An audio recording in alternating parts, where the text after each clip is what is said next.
Assalamualaikum warahmatullahi wabarakatuh. Alhamdulillahi rabbil alamin, nahmaduhu wa nasta'inuhu wa nastaghfiruh wa na'udzu billahi min shururi anfusina wa min sayyiati a'malina. Asyhadu an la ilaha illallah wahdahu la syarika lah wa asyhadu anna Muhammadan 'abduhu wa rasuluh. Allahumma salli ala Muhammadin wa ala alihi wa ashabihi wa man tabi'ahum bi ihsanin ila yaumiddin. Qala Allahu rabbul alamin fil Qur'anil Karim, ya ayyuhalladzina amanu taqullaha haqqa tuqatih wa la tamutunna illa wa antum muslimun. Wa qala Nabi Allah Muhammad sallallahu alaihi wasallam, an ta'budallaha ka'annaka tarahu fa in lam takun tarahu fa innahu yaraka. Saudaraku kaum muslimin, para pendengar Radio Hang Batam yang insyaallah dimuliakan Allah Subhanahu wa taala.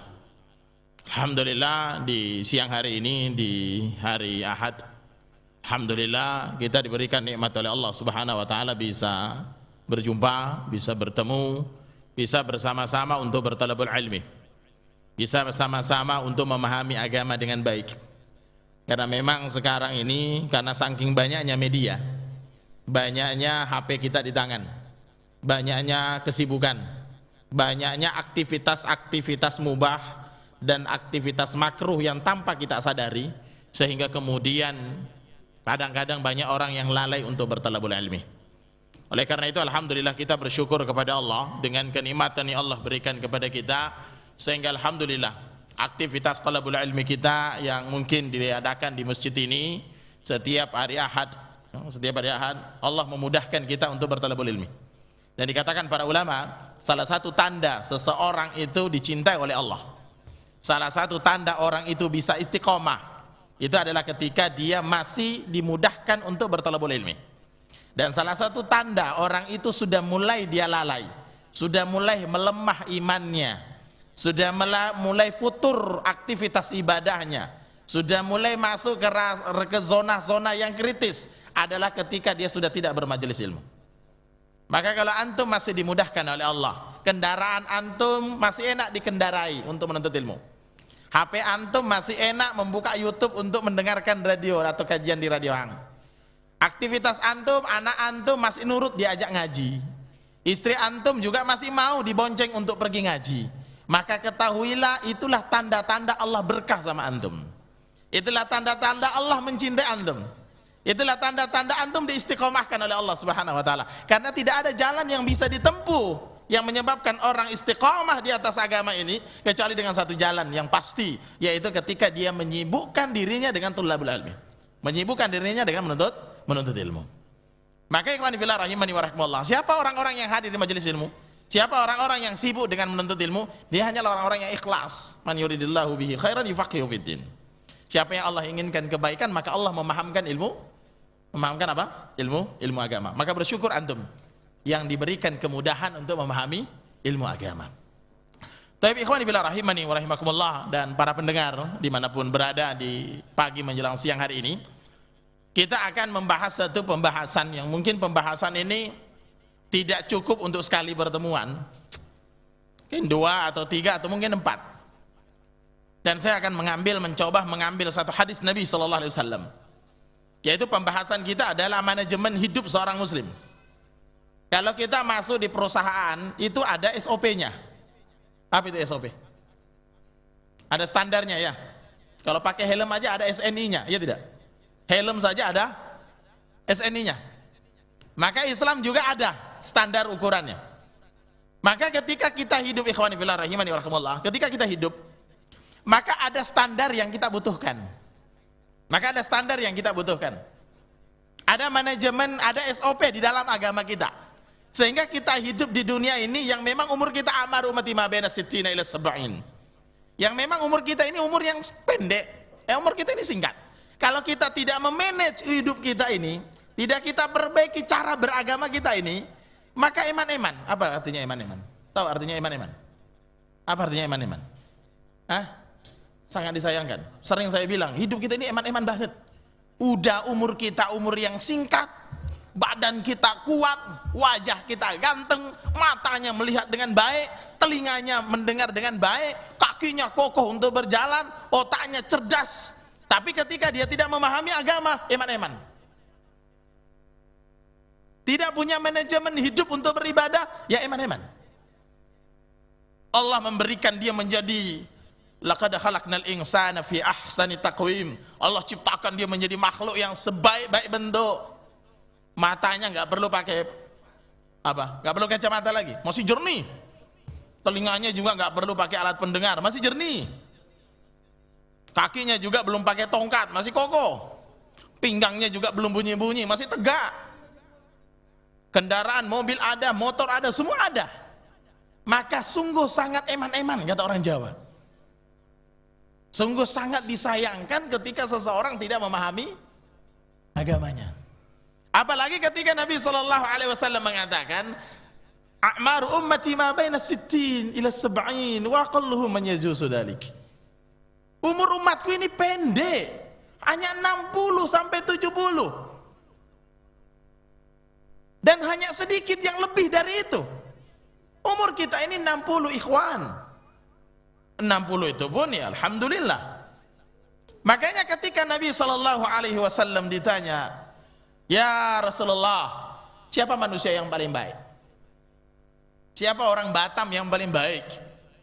Siapa pendengar radio Hang yang paling baik? Siapa sih kita ini yang paling baik? Maka ketika Rasulullah ditanya seperti itu, Rasulullah memberikan jawaban. Orang yang paling baik itu adalah man tala umruhu wa hasuna amaluhu. Orang yang baik itu adalah orang yang panjang umurnya, banyak juga amal soleh yang dia simpan. Umurmu berapa? Alhamdulillah umur saya 40. Alhamdulillah udah haji. Alhamdulillah udah umroh. Alhamdulillah saya Senin Kemis. Alhamdulillah saya udah Ramadan sekian kali. Alhamdulillah semua ibadah dari taufik Allah Subhanahu wa taala, saya sudah memanage kehidupanku bisa memaksimalkan ibadah. Kalaupun saya mati ya sudahlah.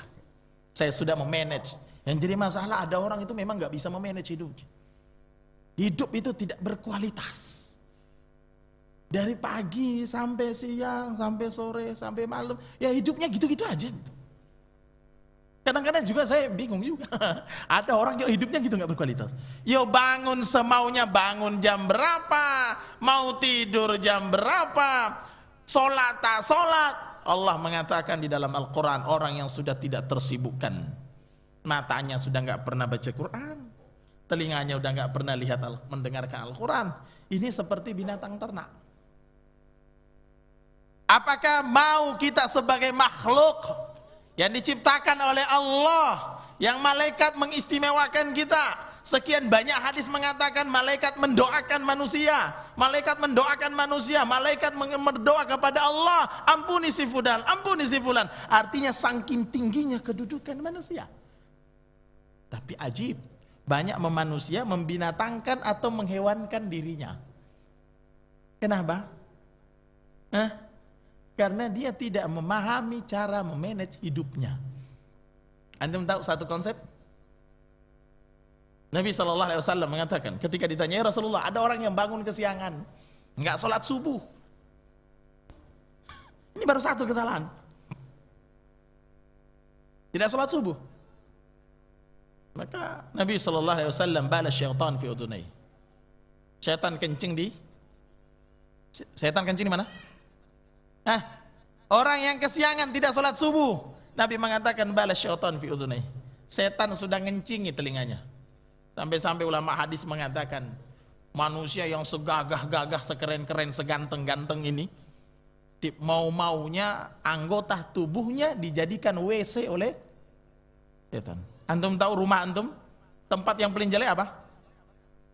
WC. Mau-maunya antum dijadikan WC. Kalau dijadikan ruang tamu enak gitu kan, ada kue toplesnya. Sekarang masih ada minuman kalengnya, gitu kan?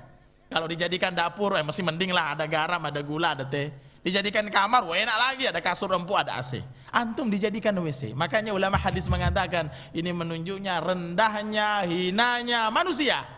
Sampai-sampai dia dijadikan kloset oleh syaitan ketika dia bangun kesiangan. Ikhwani fillah rahimani warahmatullah.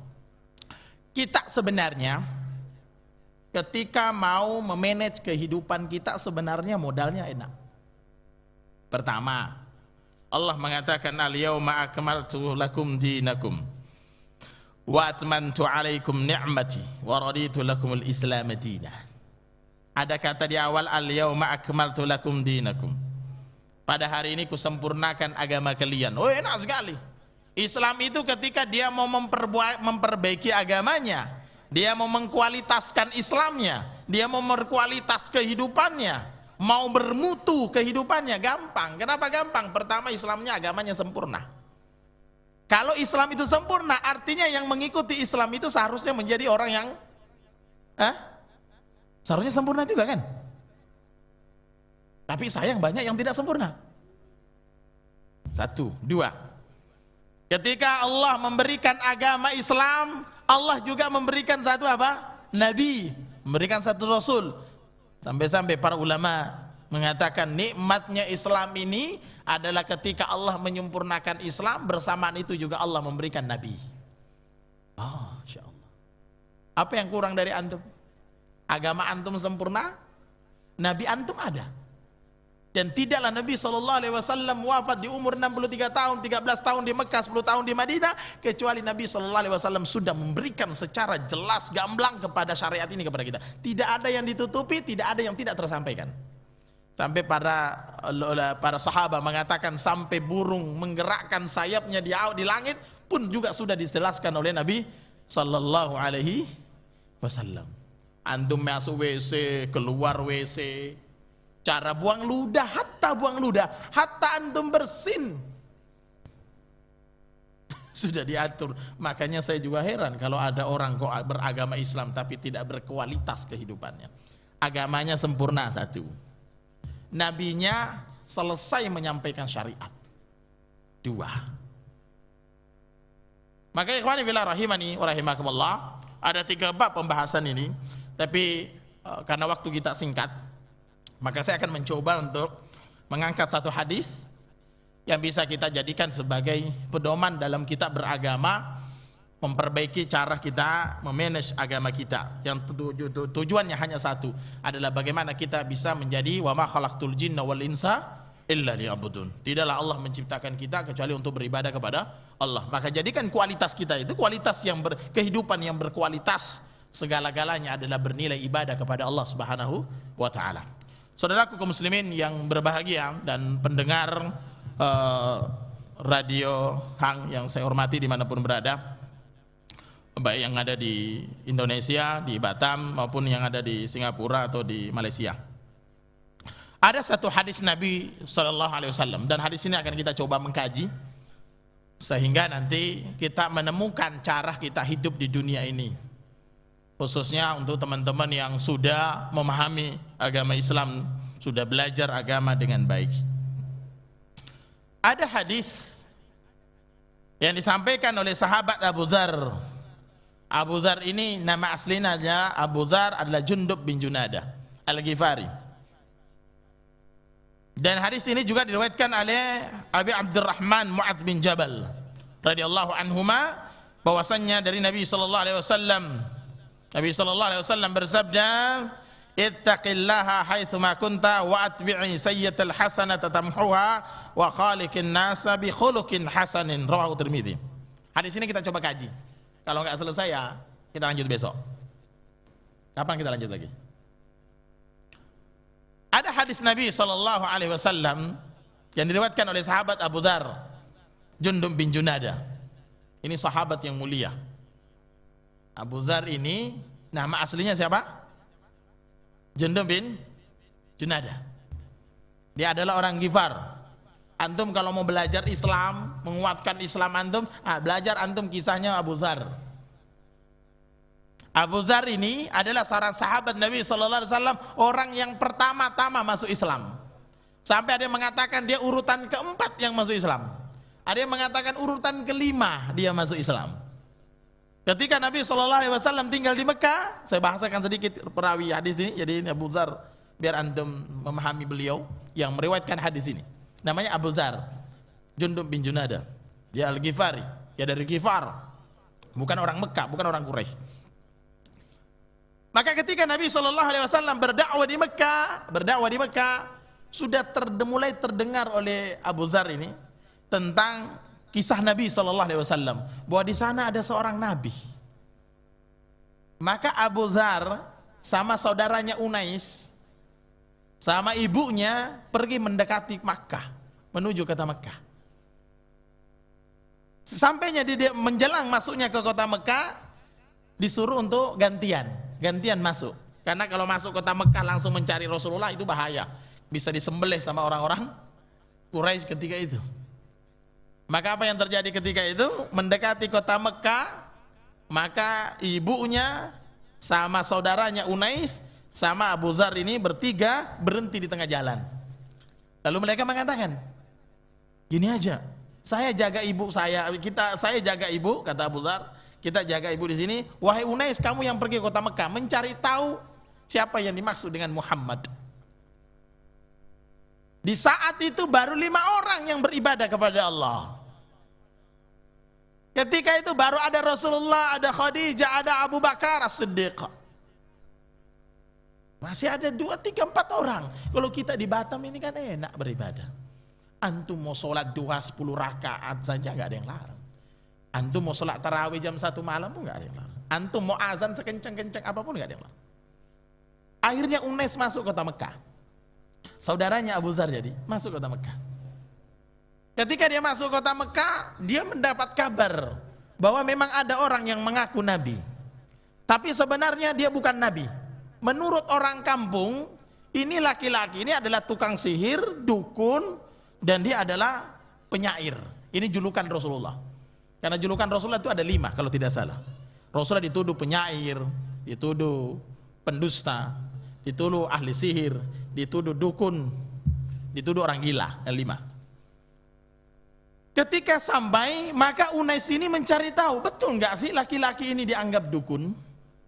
Maka dia intip dari jauh, ketemu wajah Rasulullah, dia lihat, oh ini yang dibilang dukun sama orang-orang tukang sihir sama orang Mekah. Kemudian yang kedua, kata orang ke Mekah, kata orang ini dia penyair. Dia cek lagi, betul nggak sih penyair? Setelah ketemu Rasulullah dari jarak jauh dan mendapat kabar dari orang Quraisy bahwa yang laki-laki disebut Muhammad ini adalah penyair dan dukun, tukang sihir. Balik Unais menuju ke perbatasan, bertemu siapa?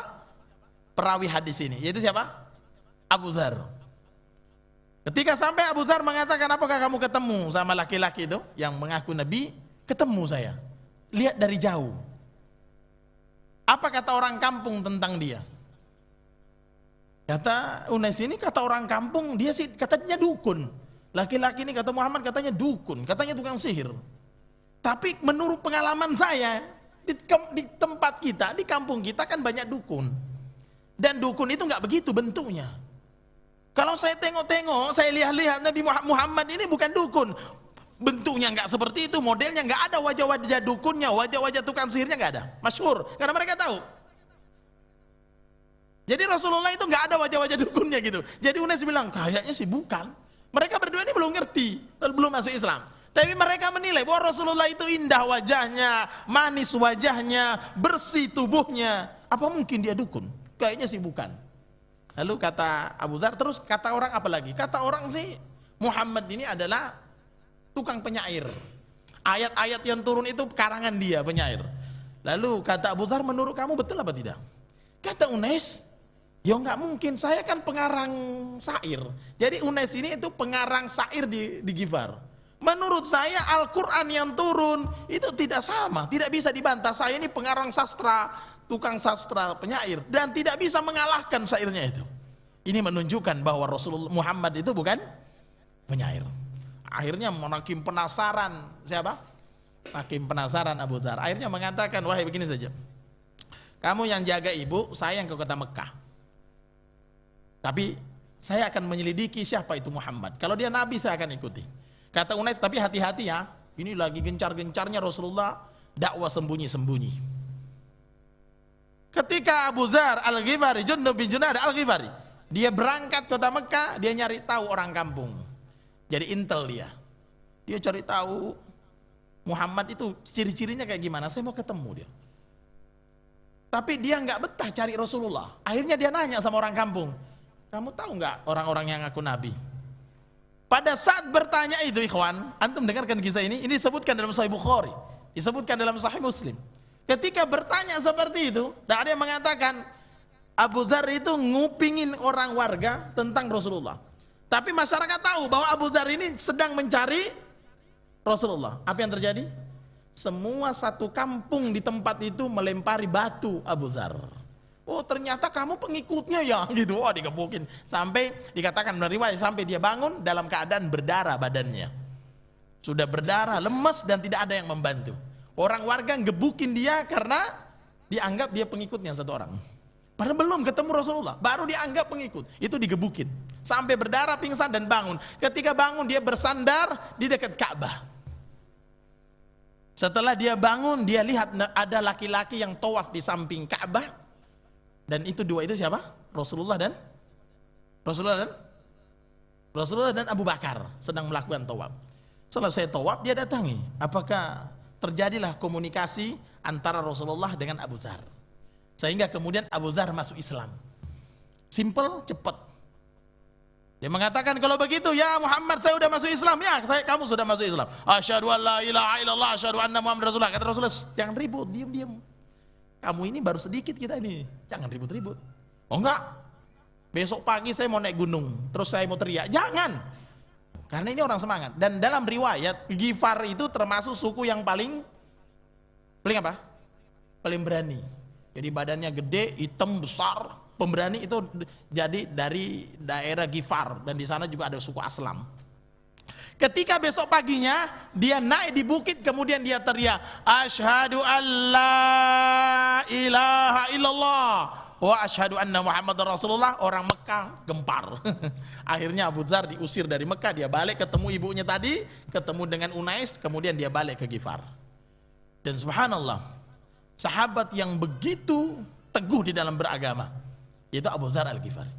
Dan paling teguh di dalam memegang hadis Nabi sallallahu alaihi wasallam. Ketika menjelang kematian, ikhwan, kisahnya panjang tapi saya singkat. Menjelang kematiannya, ikhwan, Abu Dzar Al-Ghifari ini yang banyak antum dengar hadisnya, menjelang kematiannya itu sampai di padang pasir, nggak ada pohon, nggak ada kedai kopi, nggak ada mall, nggak ada swalayan, nggak ada restoran. Tiba-tiba dia lemes. Lalu istrinya mengatakan, wahai Abu Dzar, wahai suamiku, jangan mati di sini. Kenapa? Kamu jangan mati di sini. Kenapa nggak boleh mati di sini? Di sini nggak ada orang, ini padang pasir. Apa kata Abu Dzar? Mau tahu jawabannya Abu Dzar? Kalau kita dalam kondisi mati itu mungkin kita termasuk orang yang kaget gitu ya. Kaget dan bingung, mati di tengah padang pasir nggak ada orang. Apa kata Abu Dzar? Wahai istriku, nggak usah bingung. Lalu mengatakan, wahai suamiku, bagaimana saya tidak bingung? Kamu mau meninggal dunia, kamu sudah sakaratul maut, di tempat ini nggak ada orang. Gimana saya mengkafani kamu?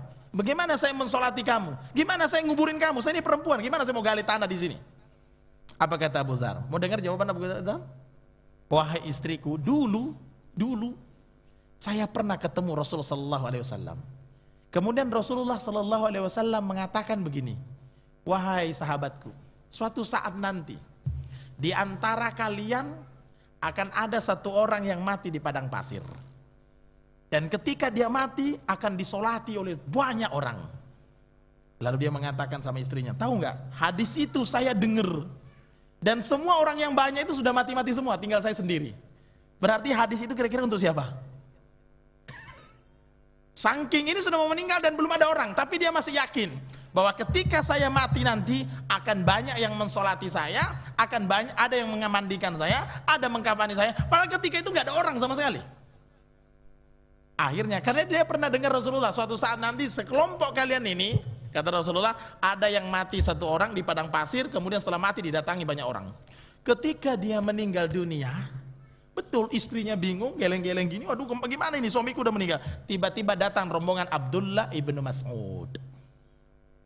Abdullah ibnu Mas'ud mengatakan, ya fulana, siapa yang meninggal dunia? Dia suamiku. Siapa suamimu? Abu Dzar Al-Ghifari. Sehingga Abdullah ibn Mas'ud dia peluk jenazahnya Abu Dzar Al-Ghifari dan semua rombongan ikut mensolati jenazahnya. Bagaimana hadis Nabi diimani oleh para sahabat dan bagaimana hadis Nabi betul-betul terjadi kepada kehidupan sahabat. Itulah Abu Dzar Al-Ghifari. Maka ikhwani fillah rahimani wa rahimakumullah, beginilah sebenarnya konsep kita beragama. Beginilah sebenarnya konsep kita menjalankan agama Islam yang mulia ini. Ya bagaimana dicontohkan oleh para salafus saleh. Maka kita kembali ke hadis ikhwani fillah rahimani warahmatullah. Hadis yang disampaikan oleh Abu Dzar Al-Ghifari tadi adalah hadis yang akan kita bahas, yang berbunyi ittaqillaha haitsu ma kunta. Kenapa saya katakan bahwa hadis ini adalah konsep kehidupan ikhwan dan para pendengar dimanapun berada? Hadis ini berbunyi seperti ini, ittaqillaha haitsu ma kunta. 1. Wa atbi'i sayyatal hasanata tamhuha. 2. Wa khaliqin nasa bi khuluqin hasanin. 3. Saya terjemahkan. Ittaqillaha haitsu ma kunta. Bertakwalah kepada Allah di mana saja kamu berada. Konsep hidupnya orang mukmin itu bertakwa kepada Allah di mana saja berada. Ini disebut dengan hablum minallah, urusannya dia dengan Allah. Yang kedua, wa atbi'i sayyatal hasanata tamhuha, yaitu iringi perbuatan jelek dengan perbuatan baik, karena perbuatan baikmu akan menghapuskan perbuatan jelekmu. Ini adalah konsep untuk dirinya, untuk konsep dirinya sendiri. Yang potongan pertama untuk Allah, hubungannya dia dengan Allah, yaitu bertakwa kepada Allah di mana saja berada.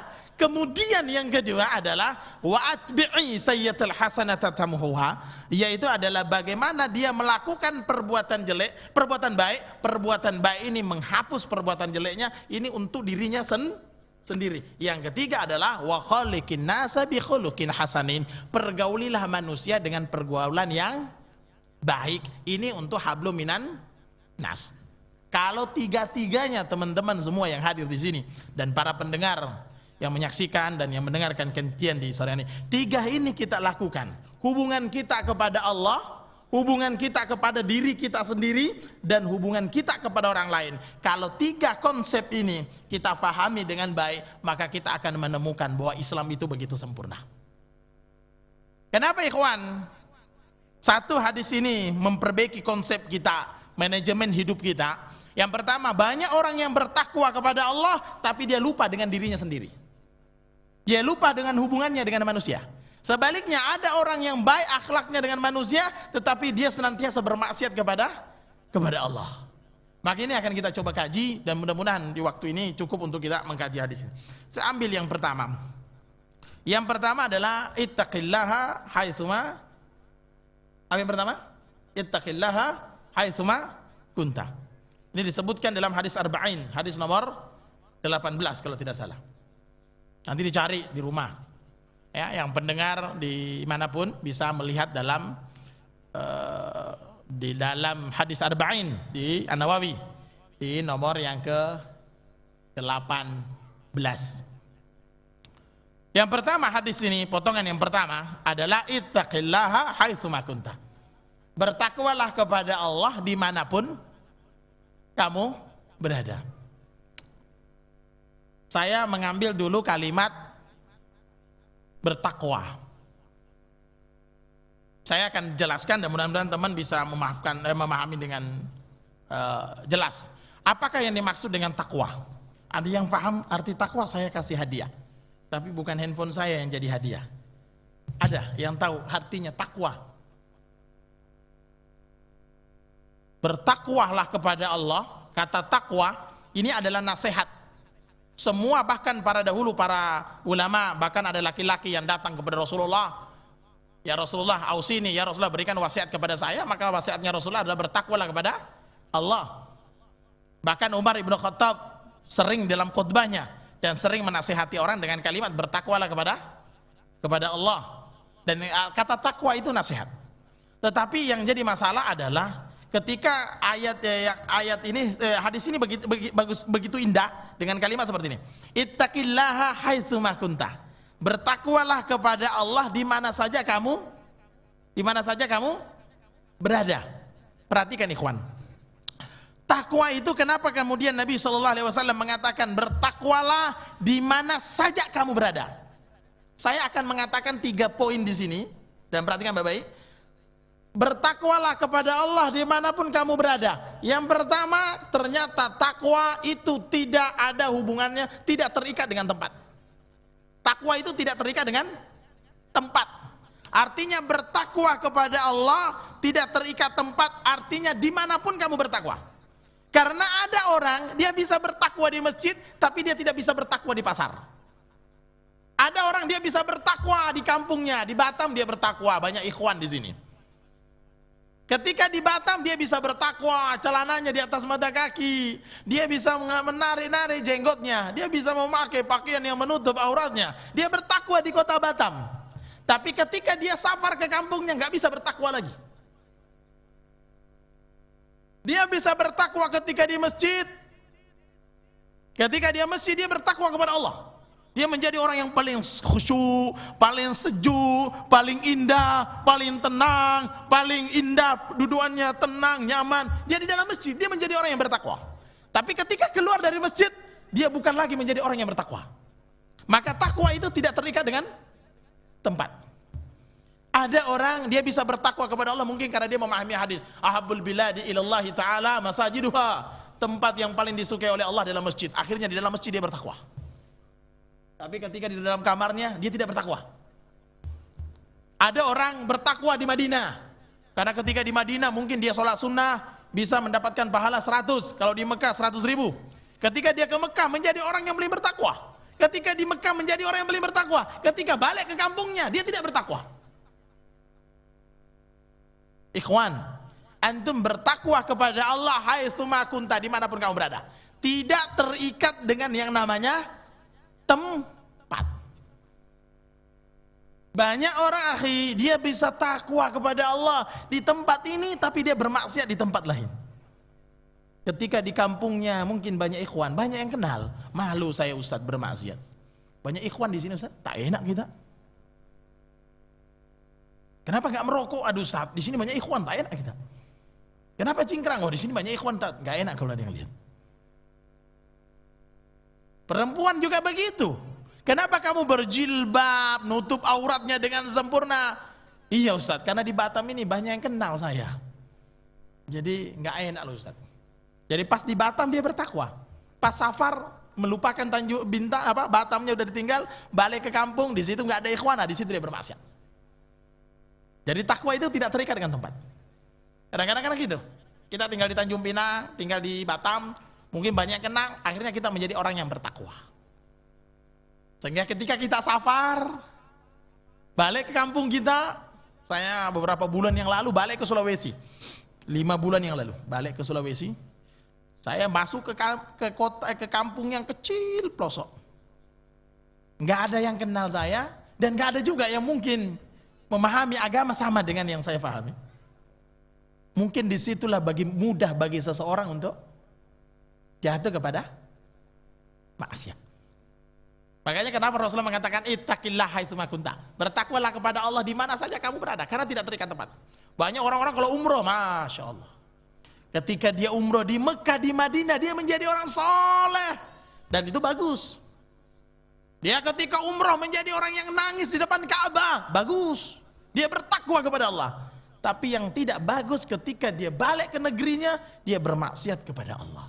Artinya takwanya hanya ada di sana. Kalau di zaman dahulu takwanya orang-orang munafik kan gitu. Ketika dia tergoncang dengan musibah, tergoncang dengan ombak di laut, dia menyebut nama Allah. Ketika sampai daratan dia lupa dengan Allah.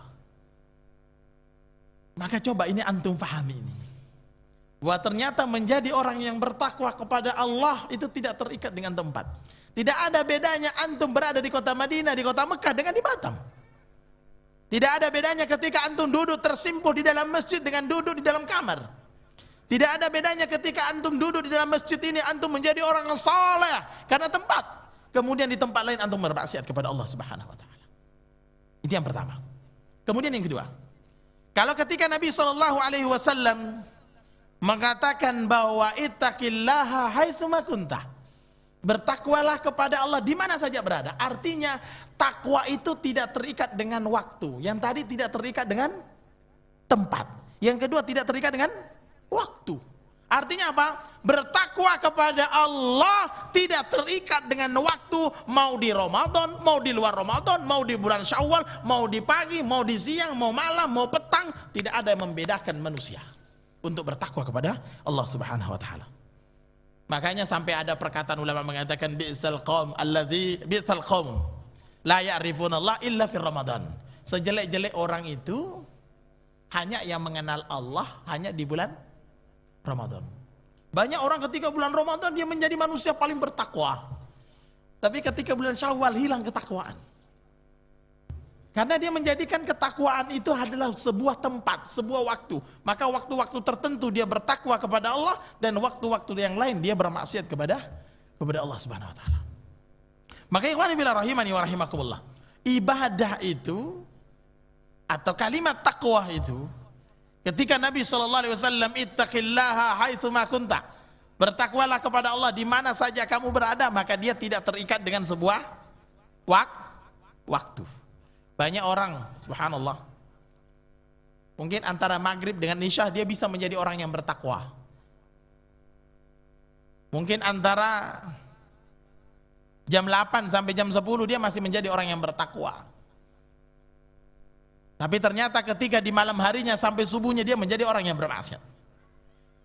Ada orang ketika di bulan Ramadan hari-harinya baca Quran, sholat sunnah, tarawih, dia jaga ucapannya, betul-betul dia menjadi orang yang bertakwa kepada Allah Subhanahu wa taala.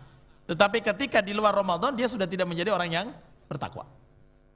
Karena ibadah itu hanya berdasarkan apa tadi? Waktu saja. Makanya ada orang itu Ramadan dia bertakwa. Tapi di luar Ramadan dia tidak bertakwa. Makanya Nabi sallallahu alaihi wasallam sampai mengatakan la takun mithla fulan kana yaqumul lail fatraka qiyamal lail. Dalam hadis sahih riwayat Imam Muslim. Nabi sallallahu alaihi wasallam mengatakan la takun mithla fulan, kamu jangan seperti fulan itu, jangan seperti si ono tuh. Kata Rasulullah jangan seperti orang sono tuh. Jangan seperti si fulan. Karena yaqumul lail, dulu dia suka qiyamul lail, dia suka bangun salat malam. Fataraka qiyamal lail, tapi sekarang dia sudah tidak salat malam. Makanya antum akhi jangan bangga kalau mengucapkan kalimat oh Ustaz dulu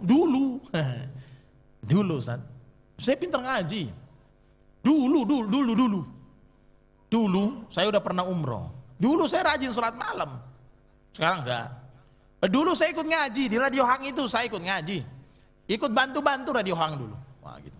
Dulu. Ada kita ini suka bilang dulu gitu. Apa kemudian dulu kamu bertakwa sekarang bermaksiat?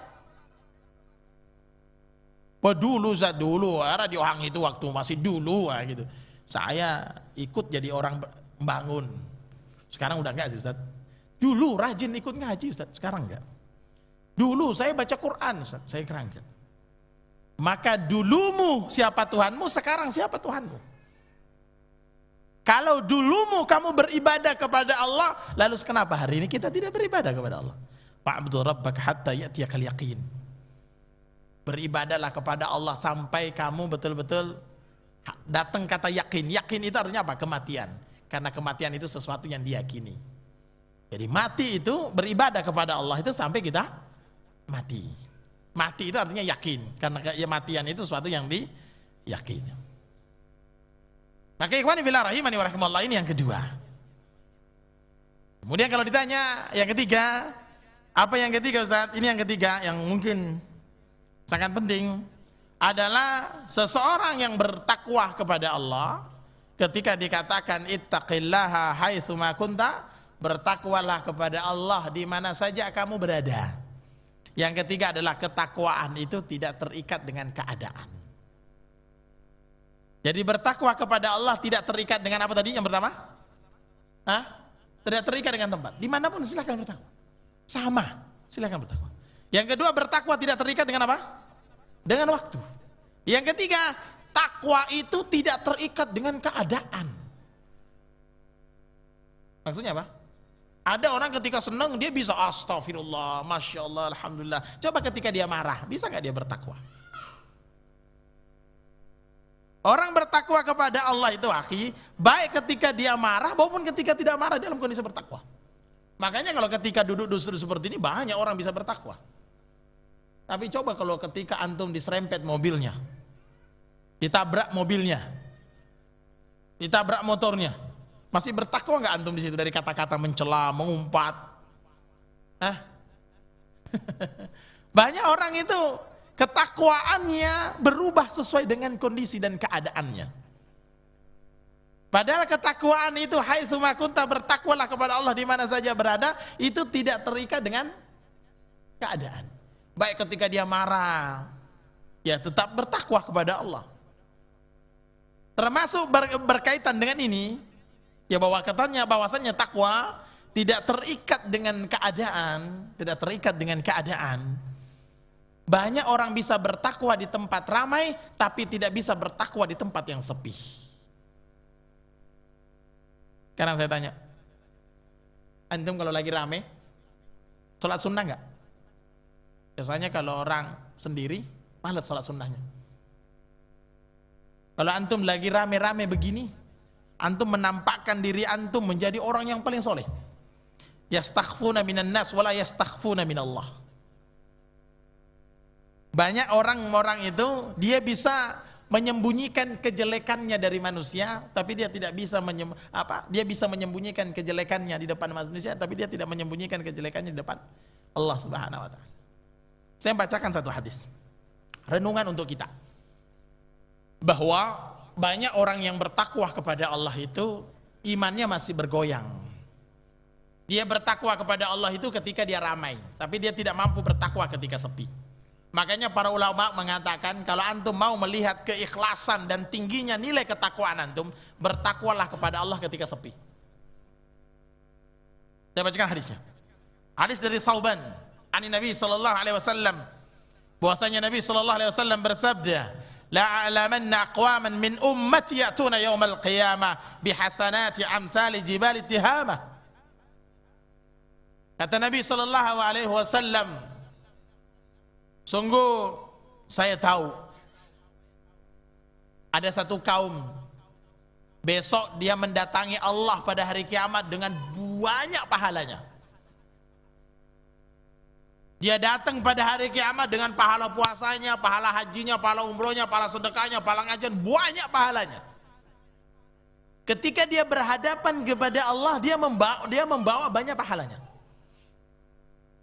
Dia bangga sudah dengan pahalanya. Yang dia kerjakan beramai-ramai. Sholat rame-rame, puasa sunnah rame-rame, bukber, buka puasa bersama rame-rame, ikut ngaji rame-rame, senang dia, banyak kebaikannya.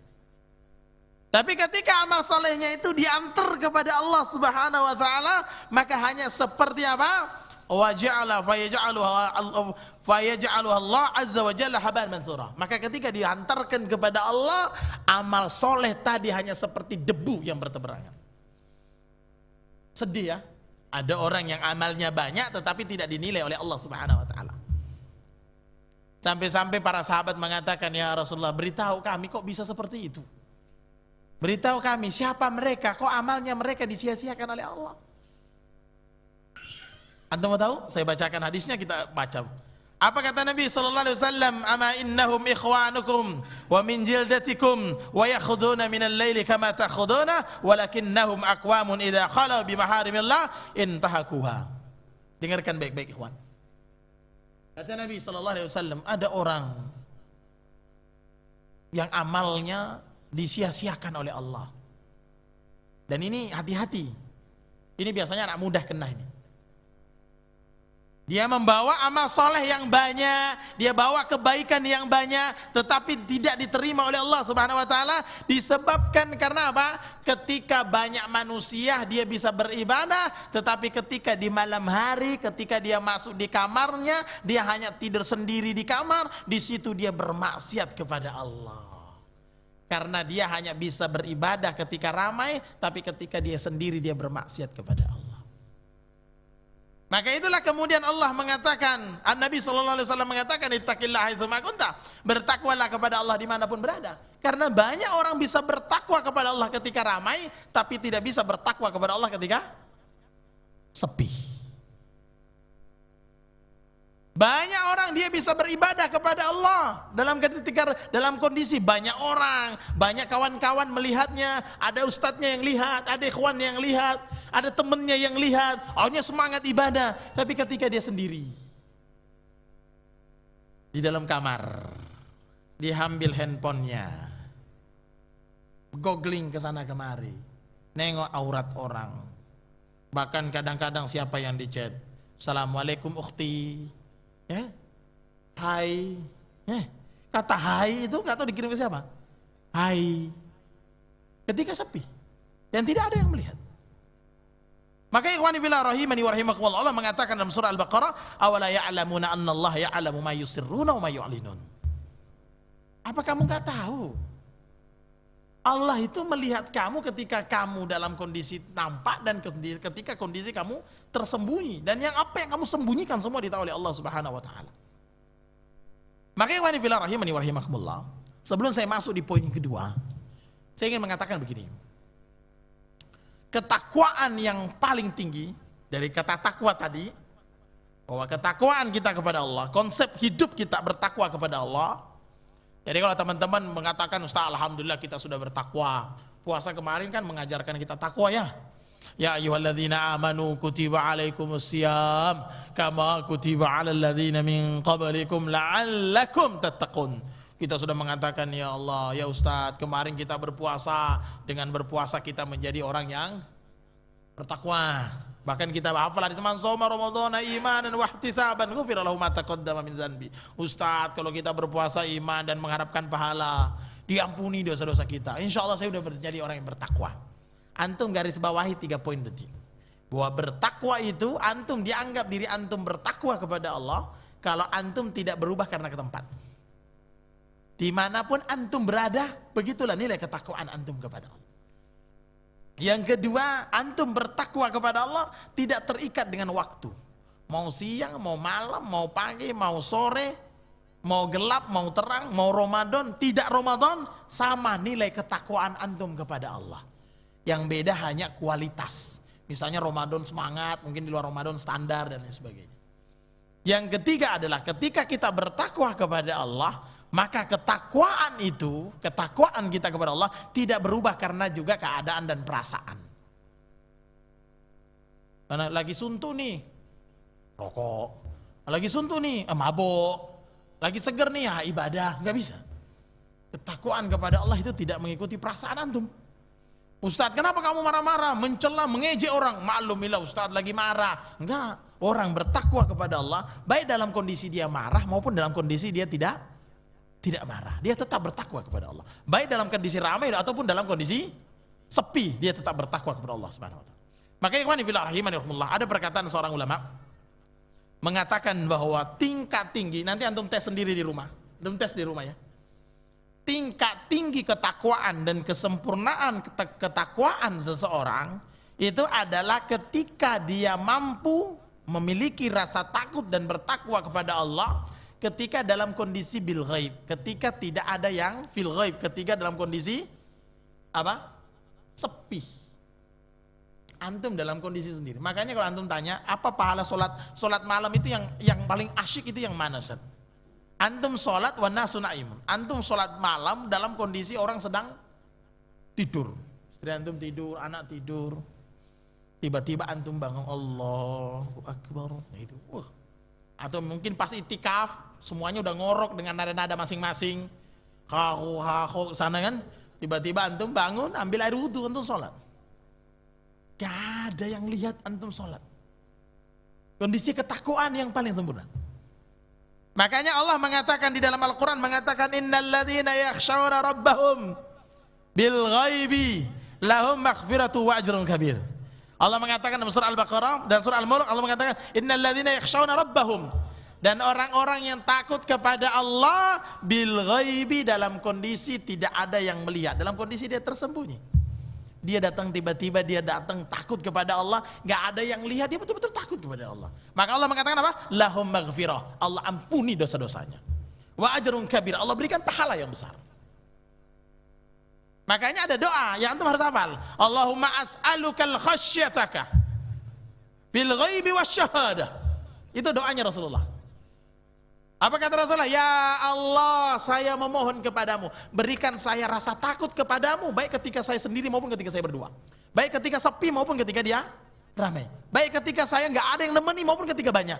Ketakutanku kepada Engkau ya Allah itu sama kualitasnya.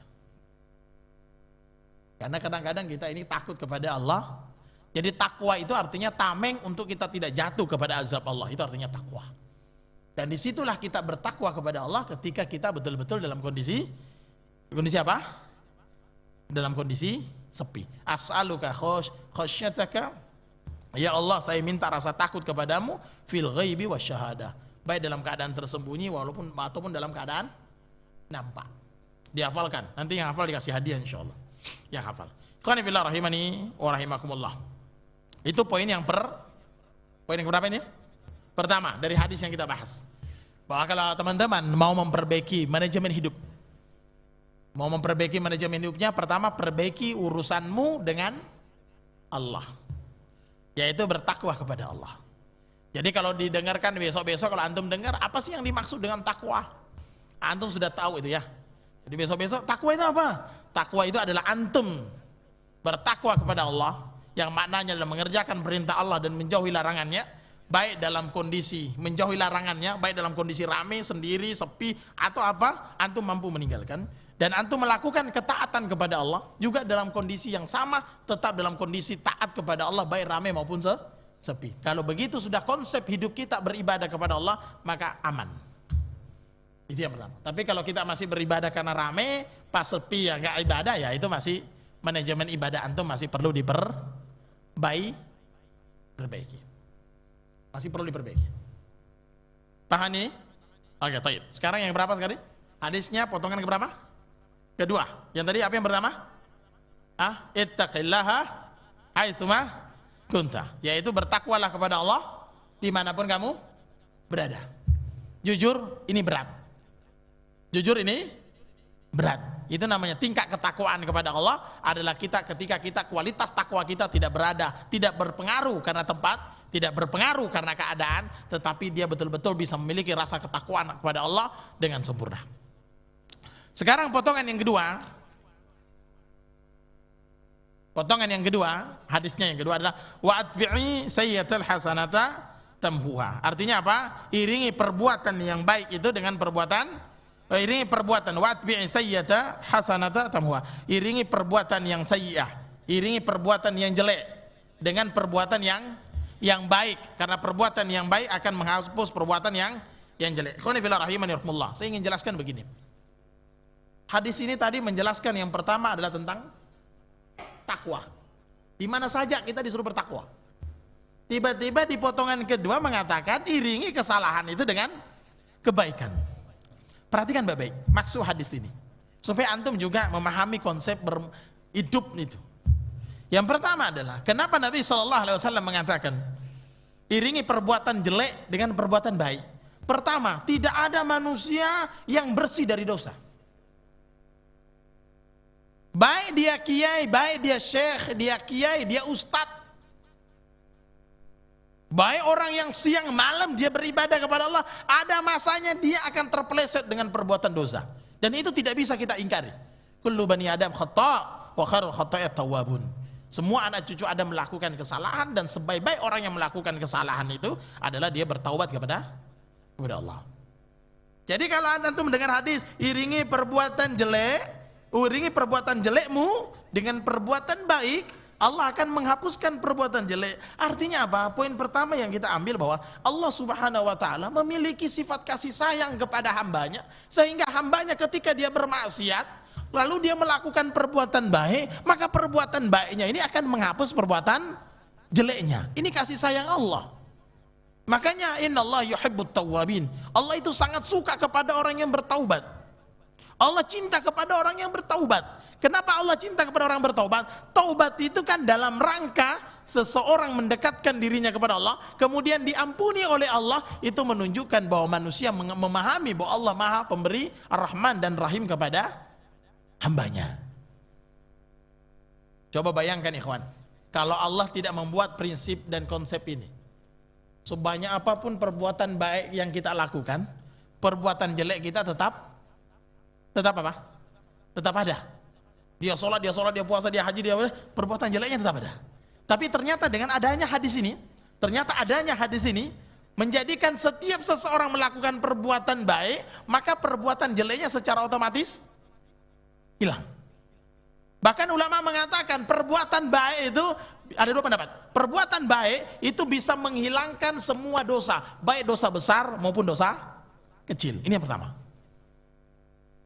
Jadi semua perbuatan baik itu bisa menghilangkan dosa besar maupun dosa kecil. Pendapat pertama.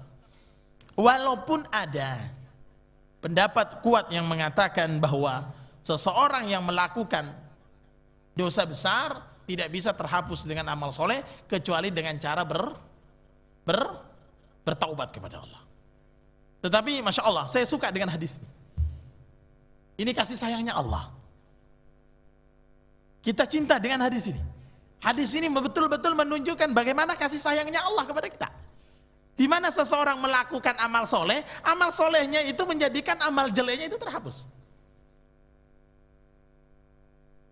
Contoh misalnya disebutkan dalam hadis Nabi sallallahu alaihi wasallam, la yatawaddau rajulun fayuhsinul wudu. La yatawaddau rajulun fayuhsinul wudu, tsumma yusalli shalah illa ghufira lahu ma baina sholati wa baina sholati taliha. Kata Nabi sallallahu alaihi wasallam, tidaklah seseorang berwudu kemudian selesai dia wudu dia salat, antara satu salat dengan salat diampuni dosanya. Tidaklah seseorang berwudu kemudian dia ke masjid, kaki kanan yang dia langkahkan akan menambah kebaikan dan kaki kiri yang dia langkahkan menghapuskan dosa. As-salawatul khamsu wal jum'atu lil jum'ah, ramadhanu ila ramadan, mukaffiratun ma bainahunna idza istarabil kaba'ir. Dari salat 5 waktu ke salat 5 waktu, antum salat subuh dengan baik dan ikhlas dan takwa kepada Allah. Antara salat subuh ke salat zuhur antum melakukan dosa-dosa kecil, maka itu terhapus dan gugur ketika antum melaksanakan salat zuhur. Ketika antum melaksanakan salat zuhur, ikhlas antum melaksanakan salat zuhur sampai ke salat asar, zuhurmu ke asarmu, apa kamu bisa menjamin dirimu tidak bermaksiat? Tidak, akhi. Antum manusia, ada dosa-dosa kecil yang masuk di dalam ibadah antum, dalam amalan-amalan antum, maka itu digugurkan oleh Allah sampai waktu asar. Begitu seterusnya. Wal jum'atu ilal jum'ah, dari Jumat ini antum datang salat Jumat, antum wudu, duduk dekat mimbar, dengarkan khotib dengan baik, dengan sempurna, antum salat Jumat, selesai salat Jumat sampai Jumat berikutnya. Wal jum'atu ilal jum'ah, di antara Jumat ini sampai Jumat ini, yang penting antum memenuhi syaratnya. Antum mandi, wudu, ke masjid, duduk tahiyatul masjid, duduk tenang. Bukan seperti sekarang. Salat Jumat pergi pegang HP di parkiran, orang khutbah main HP. Ini luar biasa bahayanya ini. Kadang-kadang kita gerem juga nengoknya ya. Orang lagi khutbah main HP di parkiran gitu. Ada yang sambil merokok juga. Ini nggak masuk di hadis ini. Hadis ini yang masuk wal jumu'atu ilal jumu'ah. Yang diampuni dosanya itu yang mandi, wudu, ke masjid, sholat tahiyatul masjid, duduk dekat mimbar, nengok ini khotib, bukan sambil tidur ngantuk-ngantuk gini gitu ya. Ya. Wal jumu'atu ilal jumu'ah diampuni dosanya. War Ramadan ila Ramadan. Ramadan ke Ramadan diampuni dosanya. Idajtanabil kabair, asalkan dia menjauhi dosa-dosa besar. Maka ikhwani fillah rahimani wa rahimakumullah, ini poin pertama. Poin pertama bahwa seseorang ketika dia beramal soleh, dengan itulah dia diampuni dosa-dosanya. Ini kasih sayangnya Allah kepada kita. Kemudian yang kedua, ikhwani fillah rahimani wa rahimakumullah, kemudian yang kedua dari hadis ini bahwasannya seseorang ketika dia dikatakan bahwa amal baikmu, perhatikan ya supaya nggak salah paham, dan para pendengar radio Hang dimanapun berada juga bisa mengikuti. Wa'atbi'i, dan ikutkanlah antara kebaikanmu, kejelekan yang kamu lakukan dengan kebaikan, karena kebaikan ini akan menghapus kejelekan ini. Ini menunjukkan poin yang kedua. Poin keduanya apa? Menunjukkan bahwa kita tidak boleh terus-menerus bikin dosa. Ada dosa yang paling jelek yang lagi viral sekarang. Bukan lagi viral sih. Artinya dosa besar yang sekarang beresiko. Kata Nabi SAW, kullu ummati mu'afan illal mujahirin. Dengarkah hadis ini? Yang lagi riskan zaman sekarang. Kata Rasulullah, semua umatku diampuni dia, dimaafkan dia, kecuali orang-orang mujahirin, orang-orang yang menampakkan dosanya. Sekarang kalau hadis yang tadi kan habis melakukan kejelekan, kita diharuskan bersegera beramal soleh, supaya amal soleh ini menutupi kesalahan dosa yang kita lakukan. Tetapi yang jadi masalah zaman sekarang malah lain. Perbuatan jeleknya menghasilkan kejelekan berikutnya. Dengan cara apa? Kullu ummati mu'afan illal mujahirin. Yaitu semua orang dimaafkan, umatku dimaafkan kecuali orang yang menampakkan dosa. Dikatakan siapa mereka? Ketika dia bermaksiat, ya fulan alimtul bari hatta kada wa kada wa kada bata yastarhu rabbah wa yusbi yakshifu sitrahullah anhu. Artinya apa? Ada orang ketika dia bikin dosa, malamnya bikin dosa, paginya diceritain.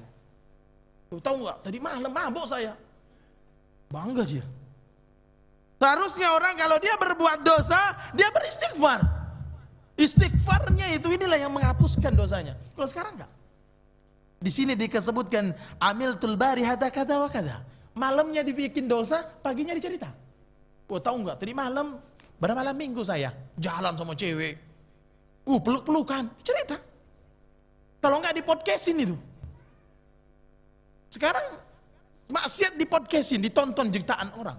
Maka ini dosa yang paling besar. Ini namanya dosa melahirkan dosa. Dan ini tidak diampuni oleh Allah Subhanahu wa taala.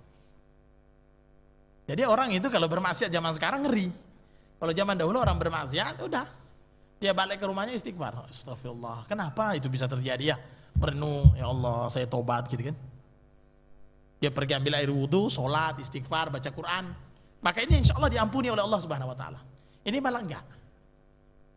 Selesai dia bermaksiat, dia ceritakan maksiatnya kepada siapa? Kepada orang lain. Bahkan kadang-kadang dijadikan status. Sekarang hati-hati Pak, hati-hati. Kadang-kadang maksiat itu dipodcastkan. Maksiat itu disebarluaskan. Maksiat itu distatuskan. Maksiat itu disiarkan.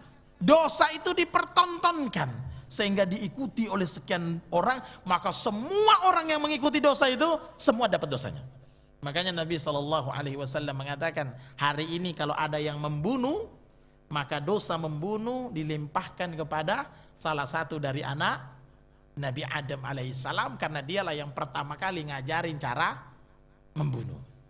Kalau hari ini ada orang mempodcastkan maksiat, mempertontonkan maksiat, memperlihatkan maksiat, diikuti sekian banyaklah dia melakukan jariahnya dosa. Ini poin kedua dari hadis ini. Maka kalau konsep hidup kita gimana Ustaz? Ya konsep hidup kita ya bermaksiat istighfar. Manajemen hidup seorang muslim gimana? Manajemen hidup seorang muslim ketika dia bermaksiat, dia istighfar. Dia bermaksiat, dia istighfar. Makanya Nabi SAW beristighfar 100 hari. Makanya ikhwani fillah rahimani warahmatullah, antum perbanyak amalan-amalan yang menggugurkan dosa. Satu contoh. Man sabbahallah dubura kulli salatin salasan wa salasin. Wa hamidallah salasa wa salasin. Wa kabbarallah salasa wa salasin. Wa tilka tis'un wa tis'un. Siapa seseorang mengucapkan subhanallah 33 kali, alhamdulillah 33 kali, Allahu Akbar 33 kali, fatilka tis'un wa tis'un, maka jumlahnya menjadi 99. Maka dicukupkan dengan kalimat la ilaha illallah wahdahu la syarikalah, lahul mulku wa lahul hamdu wa huwa ala kulli syai'in qadir. Maka apa kata Nabi sallallahu alaihi wasallam? Ghufira lahu ma khatayahu wa in kanat mithla zabadil bahri. Maka diampuni semua dosa-dosanya walaupun sebanyak buih di laut. Jadi antum sering berzikir subhanallah 33 kali, alhamdulillah 33 kali, Allahu Akbar 33 kali. Antum cukupkan dengan kalimat la ilaha illallah wahdahu la syarikalah, lahul mulku wa lahul hamdu wa huwa ala kulli syai'in qadir. Maka apa yang terjadi? Ghufirat lahu khotoyah, diampuni dosa-dosanya wa in kanat mithla zabadil bahri, walaupun dosanya sebanyak buih di lautan. Atau antum ketika puasa Arafah. Puasa Arafah apa? Ahtasibu 'ala Allah ayyukaffiru as-salata allati qabla was salata allati ba'da.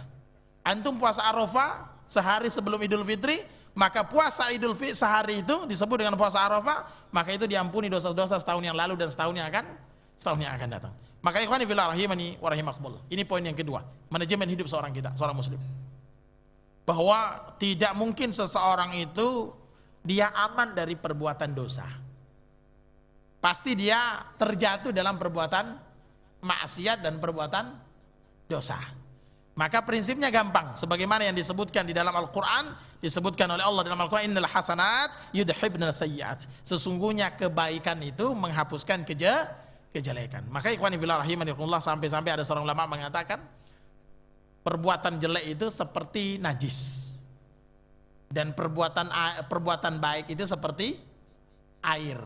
Maka najis itu kalau ditimpahkan air, maka dia akan berubah menjadi bersih. Sebaliknya, kalau orang sudah banyak airnya, dia kejatuhan sedikit najis, maka najis itu tidak mempengaruhi airnya. Ya, insyaallah ya. Jadi antum ya perbanyak saja amal soleh, perbanyak aja amal baik.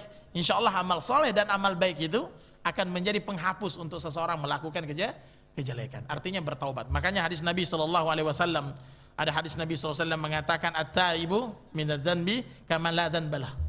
Kata Nabi SAW, siapa yang orang yang suka bertaubat, betul-betul bertaubat, betul-betul beristighfar, dia tutup dengan kebaikan, dengan kesalehannya itu dia tutup dengan kebaikan, maka dia seperti orang yang tidak memiliki dosa.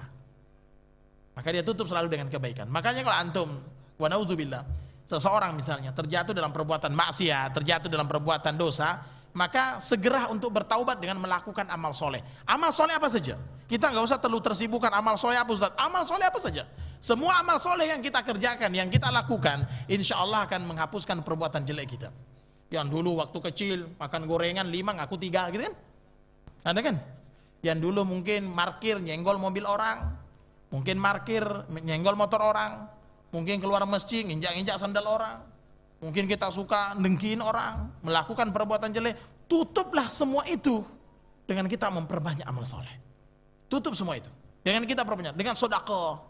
Ya, sedekah itu termasuk menghapuskan kesalahan, termasuk dengan sholat malam, termasuk dengan puasa-puasa sunnah. Tutup semua kejelekan kita dengan memperbanyak amal soleh. Saya tutup yang ketiga. Yang ketiga apa?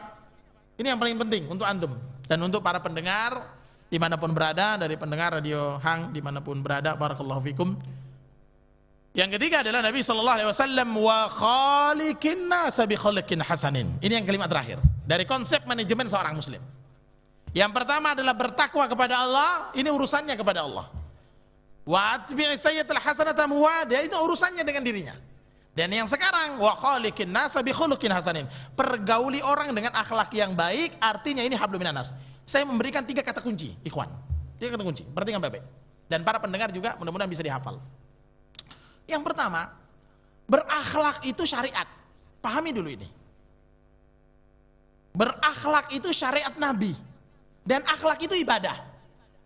Kadang-kadang kita ini baca Quran dianggap ibadah, sehingga kita semangat. Sholat ibadah, sehingga kita semangat. Haji ibadah, sehingga kita semangat. Melakukan yang lain, zikir ibadah, kita semangat. Tetapi kenapa antum tidak pernah memasukkan dalam diri antum, dalam konsep manajemen hidup kita, bahwa ketika saya berakhlak sesuai dengan tuntunan Rasulullah, saya sedang mengikuti Nabi dan ini ibadah. Banyak orang menganggap akhlak itu bukan ibadah. Banyak orang menganggap akhlak itu bukan syiar. Padahal Nabi SAW sendiri mengatakan, tidaklah saya diutus kecuali untuk menyempurnakan akhlak. Jadi tujuan utama juga Nabi itu setelah tauhid, menjelaskan tentang tauhid, adalah bagaimana akhlak. Tapi banyak orang di antara kita ikhwan dan para pendengar radio Hang rahimani wa rahmatullah, banyak di antara kita tidak memahami ini. Yang pertama, bahwa akhlak itu syariat Nabi, akhlak itu syariat Islam. Akhlak itu ibadah. Bahkan Nabi SAW dari sekian banyak hadis itu menjelaskan tentang akhlak. Wa aqrabu minni majlisan yaumal qiyamah, yang paling dekat dengan tempat duduk saya di hari kiamat itu orang yang paling baik akhlaknya. Makanya ada hadis Nabi mengatakan, saya jaminkan rumah di sorga paling tinggi. Saya jaminkan sorga, rumah di sorga yang paling tinggi bagi orang yang baik akhlaknya. Di hadis yang lain mengatakan Rasulullah, aqrabu minni majlisan yaumil qiyamah. Yang paling dekat dengan saya tempat duduknya hari kiamat, artinya udah paling tinggi, dekat lagi sama Nabi.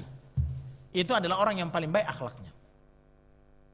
Bahkan Nabi SAW mengatakan, ibadah yang bisa mengalahkan ibadah puasa dan ibadah sholat, itu akhlak yang baik. Tetapi ikhwan fillah rahimani wa rahmatullah, ini poin pertama dulu, saya pahamkan dulu itu, bahwa akhlak itu syariat. Akhlak itu syariat. Jangan kita mengatakan bahwa sholat itu syariat, puasa syariat, Tapi kita tidak pernah memasukkan bahwa akhlak itu adalah syariat. Betapa banyak orang yang menjadi orang paling rugi di akhirat gara-gara urusan akhlak. Kalau kita mati membawa dosa yang berkaitan dengan Allah, Allah insya Allah memaafkan kita di akhirat dengan catatan mati di atas tauhid. Tetapi pertanyaannya, bagaimana kalau kita mati membawa kezoliman kepada orang yang urusannya berurusan dengan mereka? Bukankah kambing yang dihidupkan saling tanduk menanduk, apalagi dengan manusia? Tetapi banyak kita tidak memahami poin pertama konsep hidup kita, bahwa akhlak itu syariat. Jadi ketika ini poin pertama, poin kedua adalah maka ketika kita hidup, kita berakhlak, baik tutur kata kita, sikap kita dalam konsep bermasyarakat, kita berakhlak, yakinilah bahwa berakhlak ini saya juga dapat pahala. Antum kalau berselawat kan Allahumma sholli ala Muhammad, yakin dapat pahala? Iya. Tapi kenapa ketika antum senyum nggak yakin bahwa itu berpahala? Padahal Nabi kita yang mengucapkan bahwa senyumlah sama orang. Tapi kadang-kadang kita susah sekali senyum. Padahal yang menyampaikan senyum itu siapa? Yang menyuruh kita sholat siapa? Allah. Yang membawa syariatnya siapa? Rasulullah. Yang nyuruh senyum siapa? Rasulullah juga. Itu yang masih perlu kita pahami. Saya bacakan hadis-hadis tentang apa yang dimaksud dengan akhlak. Perhatikan. Akhlak ini definisi ulama yang dimaksud dengan akhlak. Kata Ishaq bin Ruwaiha, beliau mengatakan bahwa yang dimaksud dengan akhlak itu huwal bastul wajhi wa an la taghdab. Antum amalkan semua yang saya sampaikan ini. Kata beliau, yang dimaksud dengan akhlak itu adalah seseorang yang bermuka manis. Mukanya enak dipandang. Dan tidak suka marah. Yang pertama, yang kedua, Abdullah bin Mubarak mengatakan huwal bastul wajhi wa badlul ma'ruf wa kaful adha. Akhlaknya seorang muslim itu adalah dia bermuka manis, dia melakukan kebaikan, dan dia tidak menyakiti orang lain. Tidak menyakiti itu baik dari perkataan maupun perbuatan. Maka ikhwani fillah rahimani wa rahimakumullah, di dalam agama kita, dalam agama Islam, bahkan akhlak terhadap hak wa khaliqin nasa bi khuluqin ahsanin digandengkan dengan kata takwa. Di ayat yang di hadis pertama ada kata takwa, di ujung hadis ini ada kata akhlak. Ingin ditegaskan, para ulama menegaskan bahwa ini menunjukkan bahwa banyak seseorang ketika dia bertakwa kepada Allah, maka seharusnya dia beriringan dengan akhlak yang baik. Banyak di antara kita, wa na'udzubillah min dzalik, ketika seseorang mampu memiliki akhlak yang baik, memiliki akidah yang baik, memiliki tauhid yang baik, memiliki hubungan ibadah yang baik, tapi kadang-kadang mereka tidak memahami bahwa akhlak itu juga bagian dari syariat Islam, sehingga tidak sempurna. Makanya Rasulullah mengatakan kesempurnaan iman seseorang itu terletak pada apa? Pada akhlaknya. Barakallahu fikum. Saya tambahkan 2-3 menit sebelum zuhur. Akhlak itu yang paling pertama yang merasakan akhlak kita, urutannya saudara siapa? Kepada ibu bapak kita yang sudah ngaji, mudah-mudahan bisa memberikan akhlak. Kemudian kepada siapa? Kepada anak dan istri kita. Sampai-sampai Rasulullah mengatakan khairukum khairukum li ahli wa ana khairukum li ahli wa ashiruhunna bil ma'ruf, kata Allah dalam Al-Qur'an. Orang yang paling baik di antara kalian adalah orang yang paling baik kepada anak dan istrinya. Baiknya seorang suami, insya Allah bisa menjadikan istrinya berjilbab. Baiknya seorang suami setelah ngaji, insya Allah akan bisa menjadikan sebab orang tuanya dan ibunya dapat hidayah dengan akhlak yang mulia. Ada orang sebelum ngaji berakhlak, setelah ngaji gak berakhlak, ini gak pas. Kemudian yang ketiga kepada siapa? Kepada tetangganya. Man kana yu'minu billahi wal yaumil akhir falyukrim jaro, kepada tetangganya. Bahkan tetangga ini luar biasa, sampai-sampai seolah-olah kata Rasulullah jadi wasiat, ya, itu untuk berbuat baik kepada tetangga. Yang keempat siapa? Yaitu kepada kaum muslimin secara umum. Kepada muslimin secara umum merasakan indahnya akhlak kita. Kemudian kepada siapa? Kepada orang kafir. Orang kafir juga merasakan akhlaknya kita, akhlak orang muslim. Jadi sampaikan, dan sering saya sampaikan di kajian-kajian saya, di kajian beberapa radio, sering saya katakan bahwa agama Islam itu adalah agama yang mulia yang dibawa oleh Nabi Sallallahu Alaihi Wasallam, berakhlak kepada seekor hewan sekalipun. Antum kalau ketika semut dilarang untuk dibunuh, maka ketika ada semut lewat jangan antum bunuh. Semut lagi lewat-lewat sini, tiba-tiba antum pencet, nggak usah, nggak boleh. Tiba-tiba ada semut lewat, teng, mati, nggak usah. Karena semut nggak boleh dibunuh dan kita berakhlak kepada hewan. Makanya Rasulullah mengatakan, bukan umatku orang yang menjadikan burung itu untuk ditembak, untuk dipanah, kemudian tidak dimanfaatkan. Makanya nggak boleh antum cari burung kemudian, oh itu burung, tembak, terus antum tinggal, nggak boleh. Kalau antum nembak, konsekuensinya makan. Akhlaknya orang Muslim itu kepada seekor semut yang kecil sekalipun diakhlaki oleh Nabi Shallallahu Alaihi Wasallam. Saya tutup dengan satu hadis. Hadis dari Abdullah bin Mas'ud tentang akhlak. Hadis yang diriwayatkan oleh Ibnu Hibban. Ada 4 orang yang tidak tersentuh api neraka. Arba'un man yuharramu alaihin nar. 4 orang yang tidak tersentuh api neraka. Ini tentang akhlak. Dan mudah-mudahan kita bisa mengamalkan konsep hidup kita di dalam kehidupan sehari-hari.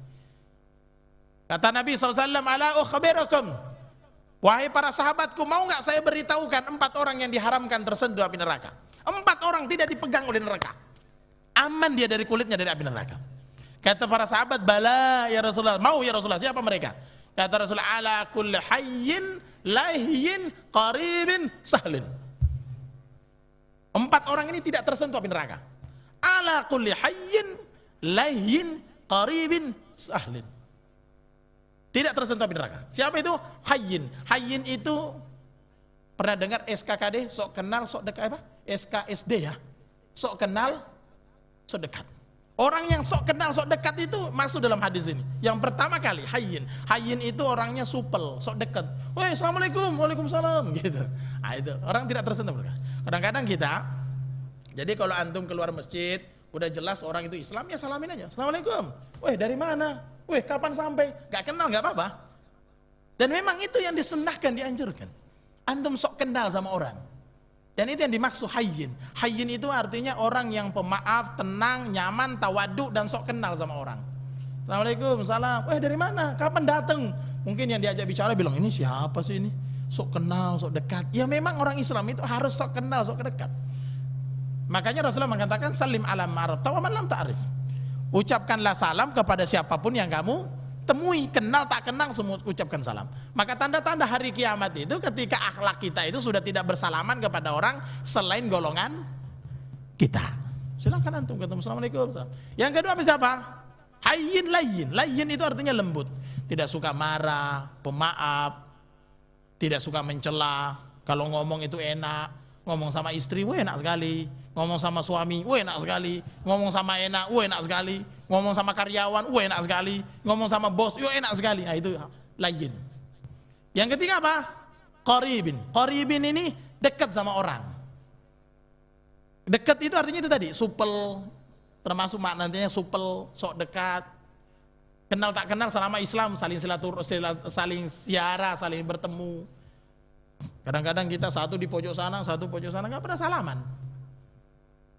Jadi qarib, dekat. Yang ketiga adalah sahlin, saling memudahkan.